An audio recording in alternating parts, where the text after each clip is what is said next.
Their mothers, daughters, sisters and friends who might still have been alive today, but they were murdered by Peter Sutcliffe, the married lorry driver from Bradford whose crimes spread fear across Yorkshire and Manchester, who danced around detectives even when he was right in front of them for years.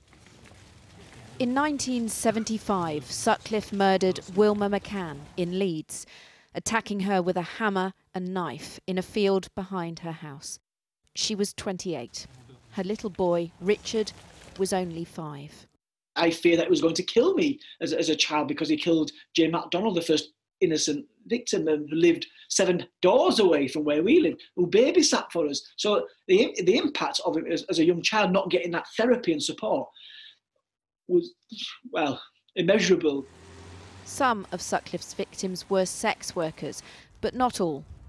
When he killed Jane MacDonald, a 16-year-old shop worker, West Yorkshire Police said the killer had made a tragic mistake in murdering a respectable and innocent woman. It seems, looking back, that the police, to some extent, divided the women that Sutcliffe killed into those who were somehow, quote, innocent and those who were, quote, deserving. How do you feel about that? That, as a child growing up around all that, was obvious to me that there was that distinction, and I hated, I was ashamed. I was even ashamed after it all happened and growing up of saying who my mum was.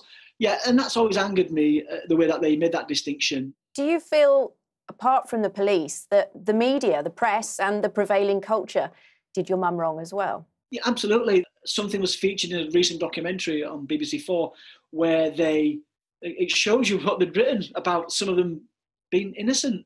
They were all innocent. Police brought Sutcliffe in 9 times, but never had him as a main suspect. It was a manhunt that didn't listen to women.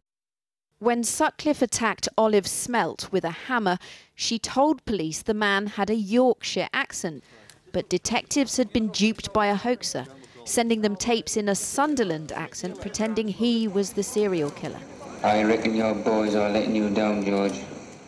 Joan Smith was a reporter covering the investigation for a Manchester radio station. Some of these women did actually say to the police, "You've got this wrong," and the police weren't interested. And eventually they went back to Olive Smelt towards the end of the inquiry and asked if they could hypnotise her to see if she remembered anything else. And she said, "What's the point? You don't believe what I actually remembered conscious." Even Sutcliffe at his trial said police could have stopped him sooner. They had all the facts, he said. His notoriety won't fade completely, but for the families of the women he killed, it will be a relief to hear much less about him.